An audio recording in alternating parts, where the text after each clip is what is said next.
Hi everyone and welcome back to my channel. Many of the students were asking like what are the top skills that I should learn to get into the VLSI industry, because you have already decided that I want to pursue my career in the VLSI domain. Now what are the skills that I should learn to excel in this domain?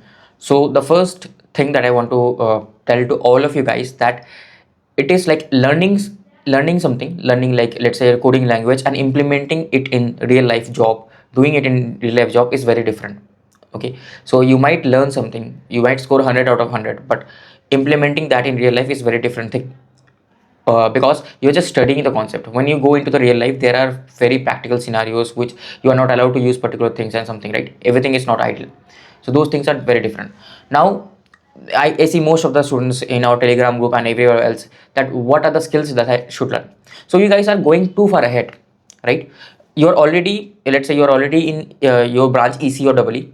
So you are already studying few fundamental subjects of your branch like digital, network, analog. So please don't go too far ahead, right? First, let's focus on building our fundamentals.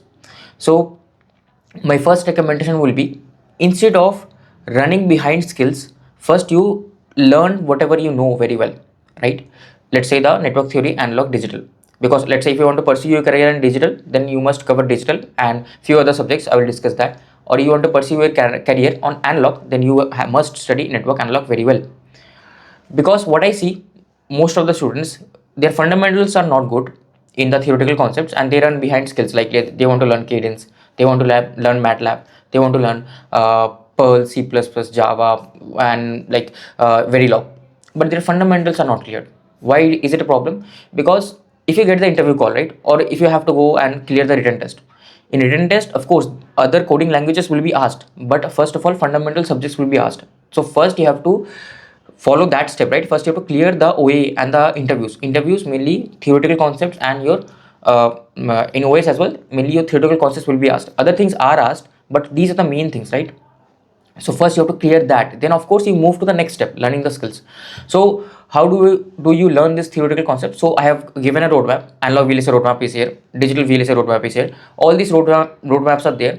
You can know exactly what are the fundamental topics that you must learn to clear the interviews and OS, written test, of your of the companies, of the VLSI companies, right? So this is the point one. Now let's come to the point two. So in the point two, I will discuss what additional skills you might learn. So let's first start with analog.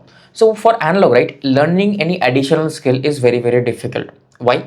Because there are not many open source tools available. Few open source tools are there. Just search, and I will try to link few open source tools in the like comments below. Let me know. I will try to search those, but very few are there. Okay, many of your friends might know, or if your college has Cadence access, then you can utilize that tool.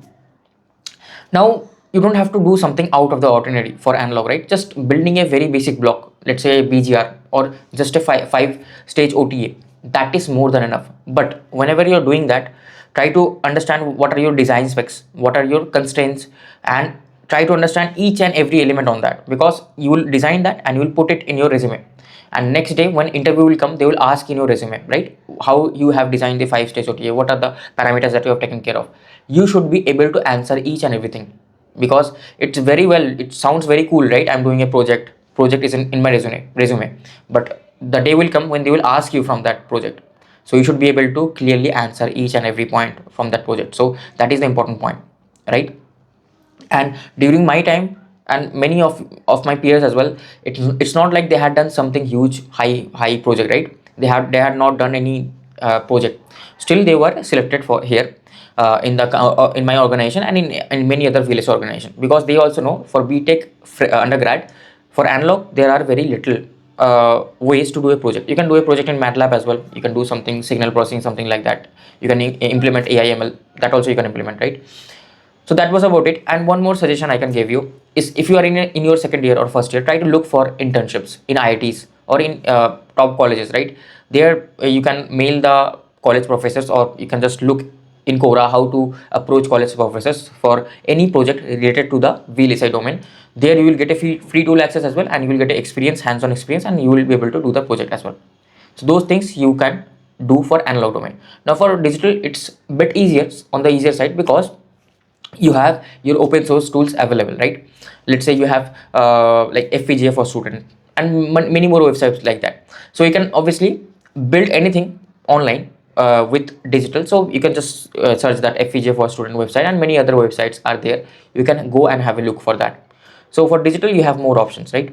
And of course, I have mentioned the complete roadmap. So first stage should be to watch the roadmaps, complete all those things, then you go and move on to the projects. So this is how your sequence should be, and you should master each and everything, because they can ask anything from your resume. So just be careful, don't put anything on your resume. So if you want any more videos like this related to the VLSI industry and more information, anything related to GATE or VLSI industry, please do put in the comments below what videos you want, and make sure to like the video, make sure to subscribe to my channel for more videos like this. Until then, I'll see you in the next video. Happy learning.